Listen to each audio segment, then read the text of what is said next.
Okay.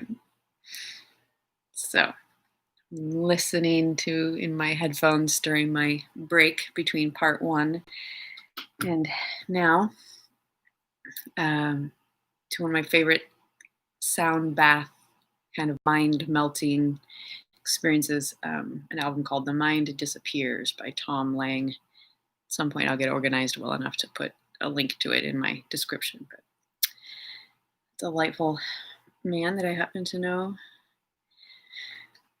who recorded some music this year. So, okay, back to the roller coaster analogy. I'm liking that one. Like I'm buckled up. I'm gonna have to go back to part one and rename it, like buckling into the roller coaster or something like that. Because this is kind of when the roller coaster kind of jerks to a start.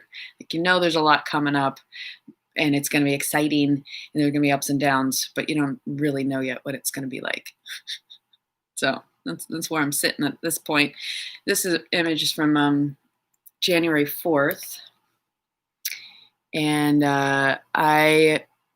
I remember correctly, like basically, for one thing, I have to clarify again, is that any stories I tell in these particular videos are just like breadcrumbs that I'm leaving for myself while my memory is still somewhat fresh. I mean, unfortunately, I know I have lost quite a bit of detail in this past year, but this is going to help me remember eventually when I'm ready, like when I have enough time to like really relax and just sit and write and make videos and create and stuff, that I'll remember more details of what was really going on behind the scenes in this picture. But I do remember feeling like, okay, so this split with my business partner feels very reminiscent of my divorce, because I thought I was building a life with someone, and it wasn't abrupt, but it felt abrupt. The realization came that this life that I'm building is not what I want. It's not right. It's not aligned. And that is a lot of momentum to stop. And I was having a really hard time, because not only was I feeling the difficulty of giving up the business that I thought I was going to help create, but a friendship that I'd spent a lot of time. We'd spent a lot of time together in the year and a half before, and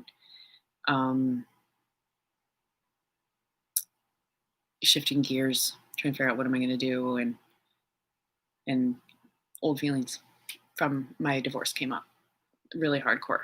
So it did help me. It did definitely, that whole experience did really help me process a lot of my divorce kind of trauma. Kind of gave me another run, another pass at the skills I didn't learn the first time through. But yeah, it was like going through two divorces at once. Okay, so this is, also on January 4th. So I think it was definitely after that image. I took that picture at 1:30 in the afternoon, and at 8 in the evening, my angel friend messaged me something about, we'd had a conversation. And then this text message is just, again, a breadcrumb for me to remember. That he had just let me know that his friend, who creates like really simple websites for people, just basically gives them the bare bones, what they need to get a business started, donated one to me, a package. And he was saying, she said she'd love to do it in exchange for a testimonial and feedback about the process. You have a team. And I said, fuck yes, I love to do testimonials. I totally kick ass at those. Oh my God, my team of Avengers is totally coming together. I'm always thinking in, superheroes or kind of terms, or the Avenger team or X-Men or whatever, like those ideas constantly coming to me. So that was super exciting to find out. He was like, oh, I forgot. I have another Christmas present for you. It's a business in a box. You just have to, get a little more clear about what it is that you do, and call her and set it up. So I think that's probably also when we decided we would go to Palm Springs. He has a house in Palm Springs in late February, early March, and kind of dream. He'd help me kind of develop my business plan at least well enough that I could get things rolling. And so we were really excited, and like, okay, at the end of that trip, I'm going to call the gal who donated all this business stuff for me and get it started. And that's exactly what we did. But okay, so January 6th, I was in a coffee shop by PCC. I've got my What's Going Well sticker on my ubiquitous bottle. I always have a couple of bottles of liquid with me at all times, it seems like. Beautiful coffee. So I was sitting there waiting for my daughter, who was doing, I think, a pre-test or something like that for the GED. And I was really, really proud of her, and really glad that she'd asked for my help. She has struggled with severe anxiety for quite some time, but it's quite a bit more well managed, even at this stage of the year. It was quite a bit more well managed, but she did have for acute instances, medication that she could take when she was having acute anxiety. And so test taking was extraordinarily stressful for her. And she knew also that looking at a computer was going to be very painful and difficult. And because some of her head injury symptoms that she still experiences. And so she said, well, Mom, I'm going to take one of my anxiety pills so that I can relax while I'm taking the test. Will you please drive? Absolutely. I'd be delighted to sit and wait for you while you take it, and I'll bring you home. So yeah, I took my work and, some stuff to work on and hang out in the coffee shop. It was awesome. So one of the practices that was really, really important to me, particularly in 2019, started in 2018, was at least once a week an ecstatic dance. And the one I typically went to was Sunday mornings. A lot of us called it dance church. Usually around 100, 150, 200 people would gather in this big, beautiful space in this old building in downtown Portland, and we would dance our asses off. And on the dance floor, there was no talking. If you wanted to talk, you had to go out off the dance floor, because it was not for words. It was for sound and movement. So that was amazing. I miss it. And this this was January 12th. This particular theme for the week was Better Together. And my housemate, Susie, and I took a picture with the sign, because we're like, yeah, better together. I feel like this is prophetic also. And then after dance, we're all snuggling and resting and smiling.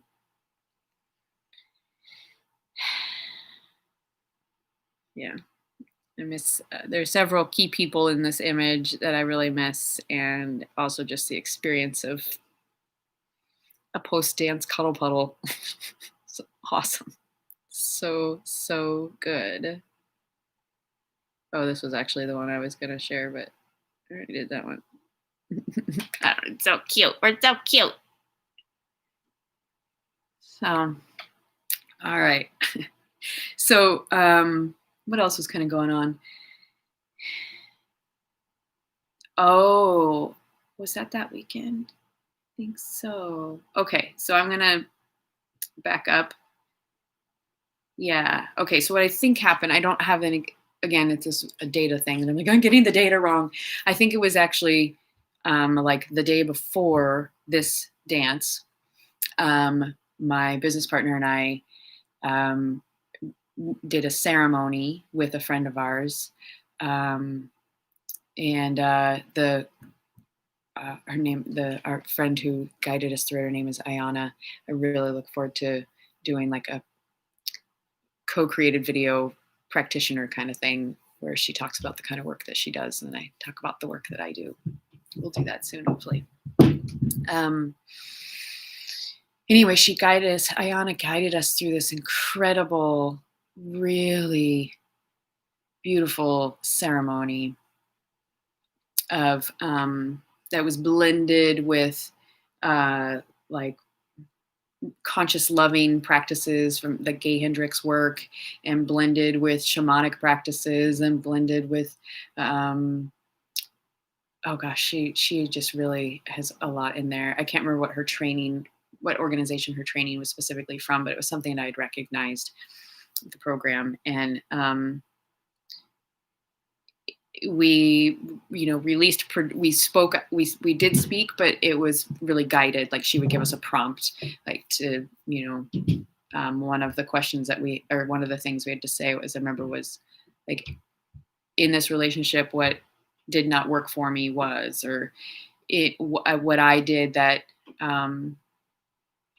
I gosh, I can't remember the exact questions. They're really good ones, though. They're in conscious loving. It was about releasing projections that, I recognized that my business partner was not my ex-husband. She was not every, failed business that I'd been in before. She was, there was a lot of projections that I was putting on her. There were projections she owned for putting on me. We, released a lot, and it felt really, really nourishing and supportive and loving, and painful, extraordinarily painful. And we ended it with a sound bath. Tom played the music I was just listening to. He played some music over us. I think it was didgeridoo and gong, and I think Ayana also did some of the sound bath. They're a good team in that way. And Ayana had said, this is going to be a complete reset of your nervous system. And I took that very, very seriously. And so I thought, in advance, I got this all set up. I'm like, okay, so if I get to have like a brand new nervous system, essentially like a hard reset, where my nervous system is no longer holds the program of fear and trauma and lack of safety, and the things that my nervous system believed in earlier stages of my life, I have this opportunity to lay down a whole new foundation. What do I want to do? How do I, what nervous system, how would I like my nervous system to begin if I'm having this big reset? And so I asked a couple of very sweet friends, special people, to, if they'd be available to come cuddle me. Like, one of them came over on Friday night. I guess it was a Friday. I don't know. They came over the evening after the ceremony and held me while I cried and shook, and they helped me make sure I got something to eat. And I kind of let myself feel like a baby and just be held and cared for. And then my other friend came over the next day and held me for a few hours and took care of me. And I took baths, and I listened to affirmations, and I listened to really gentle, sweet, loving stories. And, I let my daughter know, hey, I really need to take really special care of myself for the next couple of days. I'm absolutely here for you, but, if there's something that you don't really need my help with, then go ahead, and I know you can take care of it. And she checked in on me, and my dog laid with me a lot, and my cat, no, I don't think my cat came to visit me. But anyway, it was a total reset. And I feel really good about how I consciously chose that. And then I went to dance on Sunday, and that was a conscious choice as well, to kind of immerse myself in my larger community and feel that energy, that beautiful energy that I cannot remember the names for and the words for in this moment, that would often feel moving through the dance floor. So that's part of why that's also very sweet and tender for me.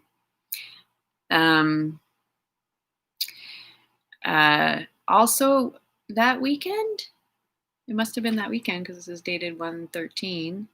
Um, my sweetheart and I invited a good friend of ours to just come spend the evening with us, and um, we had a lovely dinner, and we all just snuggled for a long time and talked and gave each other massages and just had this really lovely hangout evening.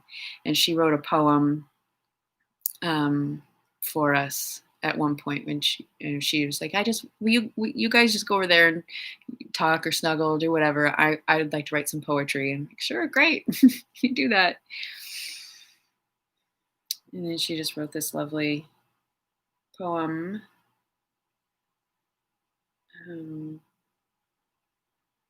About intimate moments, and the world passes and time stands still, like the never-ending pattern of notes.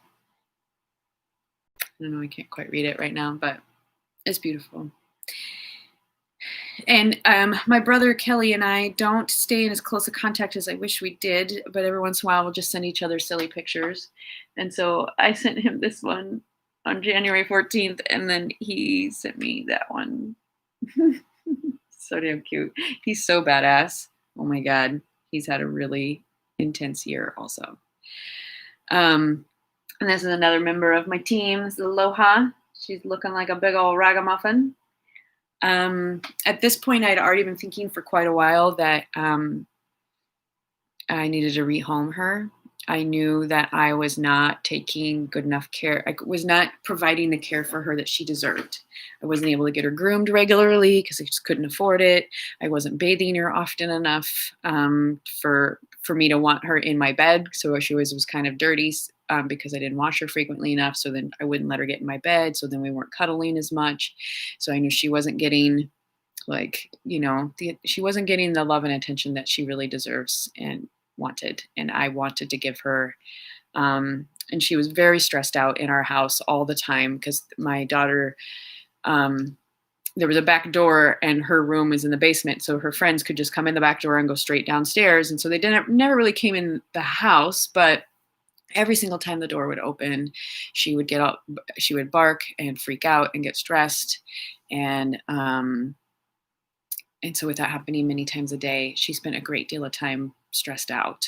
And she kept slipping on the hardwood floors, and she had a mild back injury that just would not heal. And I think it was around this time also that I figured out, I took her to the vet. No, I already knew at this point. She had been like kind of chronically constipated because of the back injury. And so it was just like all this stuff. And I just loved her so much, and knew that I wasn't giving her the best home. So at this time, I think Ainsley was like, nope, don't do it. It doesn't feel right. She's our dog. We got to figure this out. I think she said she'd help more with Aloha and spend more time with her.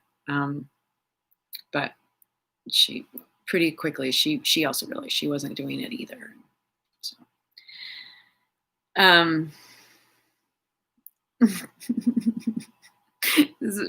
my God, it's so cute. So, a couple of my friends and I were like, hey, let's just co-work together. And my friend Karen was going to teach Corinne and I some of her skills. She has mad skills online, and she was like, I can train you guys how to do this stuff, and you can get a job doing this social media management, or I honestly can't remember exactly what it was. She's like, I'll teach you, and you can easily make, like, starting out $35 an hour. And we're both like, yeah, we both need to make some money. We've been unemployed for a while, both of us, and we're getting pretty stressed out. We need to get creative. And so we had planned a work morning where we were hanging out in Karen's kitchen, and Corinne and Karen went into the kitchen and they're speaking in accents. It's still on my headphones, and so we can't hear it, but they're so cute if you can't hear what they're saying. Oh my God. Look how adorable they are. I can't remember what Karen's talking about, but it's funny. Oh my god, it was so fun to just so that was January 24th. Um, so, we could still go into our friends' houses at that time and hug them and sit at the same table as them and dance in the kitchen with them. I had no idea what was coming. Um, a friend of mine had introduced me to the idea of overjoy, and I think we'd been talking about the trapped emotions in my body, um, and I often kind of focused on the negative ones that were trapped. I'm like, I want those out. And he's like, yeah, but probably there's some overjoy trapped in there also. And I'm like, overjoy, what the hell is that? So it was a whole new concept. And then I saw there's a wine called Overjoy. I'm not going to be able to get this camera going. That's so cool. Okay. So yeah, it must have been, our ceremony must have been that weekend that I thought it was, because on January 24th, my business partner and I had a meeting out at Maclay Park in the woods. We knew we just needed to be outside, and we'd had several meetings, and we recorded several of our episodes of the show that we used to do together at the park, and it just seemed like a good place to meet and kind of have a final wrap up conversation,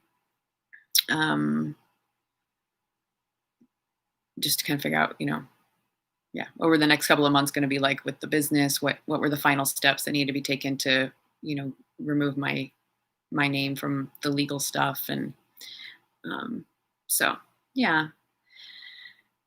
So this was pre-meeting, and I was grounding, and like I had climbed a tree and I was like hugging it and smelling it, feeling it, trying to feel as grounded as possible. And after the meeting, I actually got into the river. I guess I got into the river. It's living water on, bare skin is incredibly beneficial.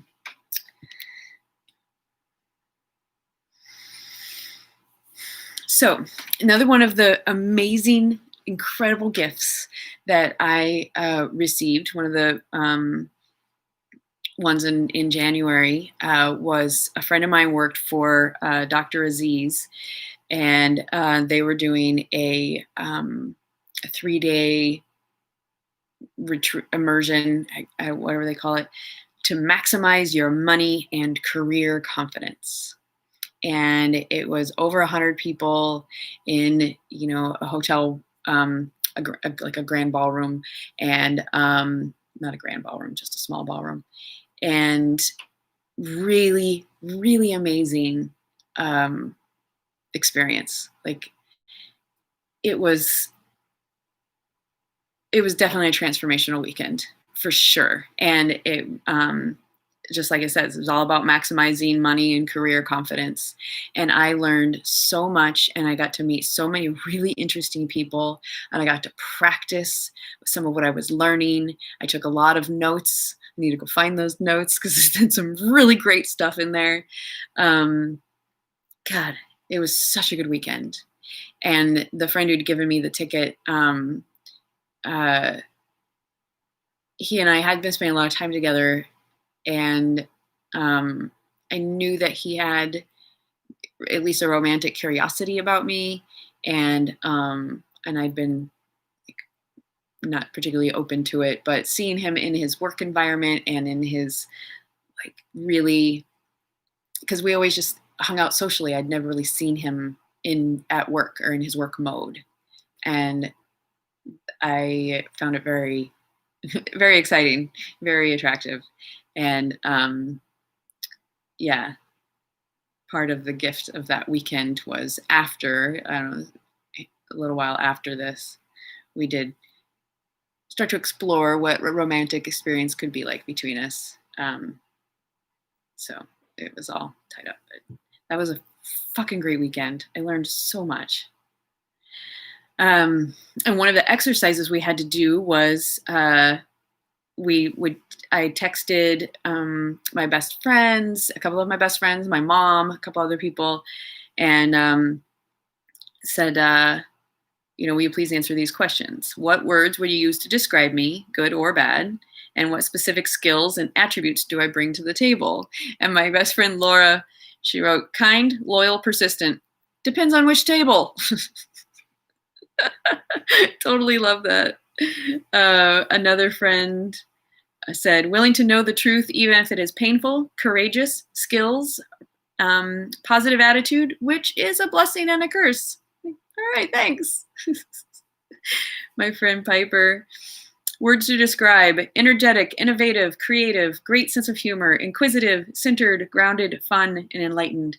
Attributes: organization, facilitation, structure, thoughtfulness, time-bound, open to new ideas, articulate, relatable, and kind.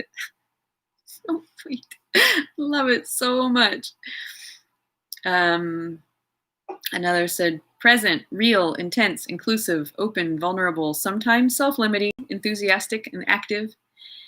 And then attributes I bring to the table: perseverance, awesome modeling, showing vulnerability, going with the flow, dedication, ability to do a lot, ability to slow way down, critical thinking, and acceptance.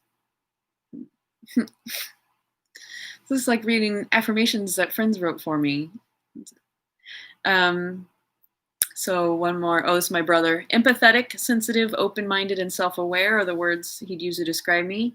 And then specific skills or attributes. You have a discipline that makes you very unique. That, along with your life experiences, allow for you to bring a high level of computational and otherwise problem-solving skills to a wide array of circumstances and situations.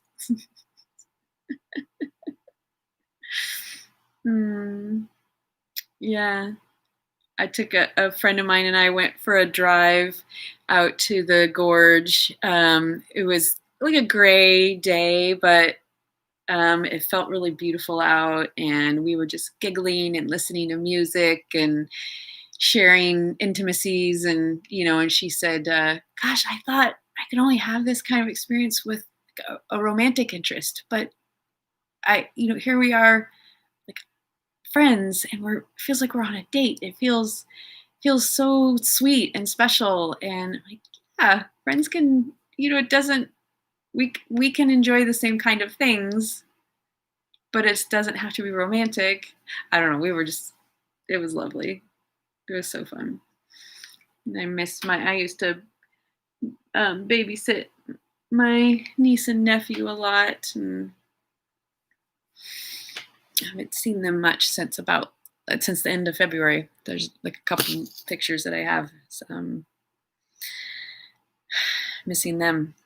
On Valentine's Day, I've got this picture. It says, let's unlearn our toxic behavioral patterns together. And I must have gone out driving for Valentine's Day. I figured I'd take people to dates and stuff. And my car, this badass magical manifestation machine, I had just picked somebody up at this really fancy part of town, and they had this beautiful background, and I was waiting. They had me waiting for a few minutes, and I'm gonna take some pictures of my kick-ass beautiful car. And this, I'm sure, I don't know if you've seen this meme, but the universe. See this? Just look at the faces. There's the laughing and the scared kid. Again, it's a roller coaster. Universe, I have a plan for your life. And that's your spirit guides, and the freak out is me. Yeah. Dance party with my little buddies. Oh my God, I miss those guys so much. So I got Aloha haircut. So she looks adorable. And what had actually happened in the fall, in October, at one point she got out. Someone left the gate open. She got out. She was gone for a while. I didn't realize it until after dark. It was awful. I'm out just walking around calling for her. And then she had ended up in our old apartment building, and someone had just been looking after her for the afternoon until they figured out what to do. I mean, she's chipped, but they hadn't done that part yet. So one of my old neighbors helped me find her. They're like, hey, I think this is Aloha. It was amazing. Anyway, I decided, I think at this point, that I was gonna try and find somebody who would like dog share. Like she could live with me and I'd be responsible for all of her bills and everything. But if somebody would walk her, spend some time with her, then maybe, more of her needs would be met. I wouldn't be so worried about her. And I think I got her haircut like right before she went on her first date with this guy who did come walk her for a while and did really enjoy her company. Yeah, it kind of felt like a first date. It was super funny. He and I went for a walk, but it was her that we were talking about the whole time. Of course, it wasn't a date for us. It was a date for him and the dog. And he was like telling me all these ways that he knows dogs and how much he misses his dogs they live in a different country. I don't know. I'm going off tangent. But I also kind of like to take pictures of what my office space looked like. And at that point, I set up my office in the backyard. It was a sunny, beautiful day, and Aloha's hanging out with me, and yeah. All right. So that actually feels like, again, I kind of feel like I went on longer than I really wanted to, but I'm reminding myself this is for me. Now I'm feeling stressed because it's 11:15. I have a meeting at noon, and I wanted to be okay. So I guess I'm not going to go through this in quite the way I thought I would. I'm gonna have to pick up the pace quite a bit.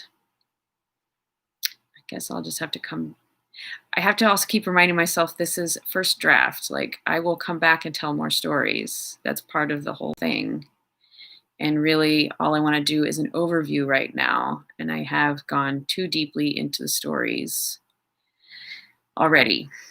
So there's so much that happens. So damn much. Looking at my pictures and kind of like scrolling back and going, oh my God.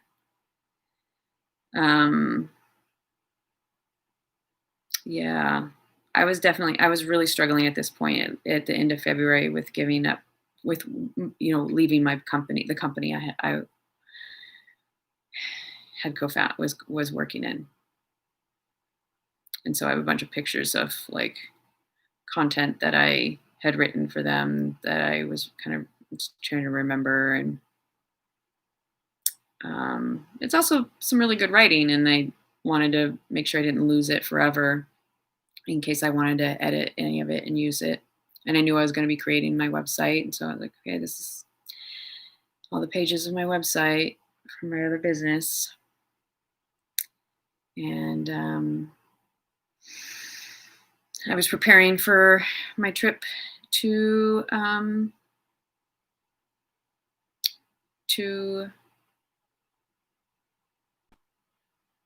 Palm Springs. But somehow my phone is up. I don't know. Okay. So, here's the Palm Springs trip. Okay. I need to go organize myself a little bit. And yeah.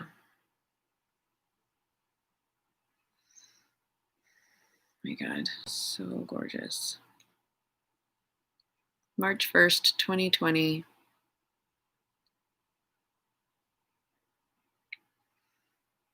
Okay. It's time to pause. This doesn't feel good right now. Doesn't feel helpful. Okay.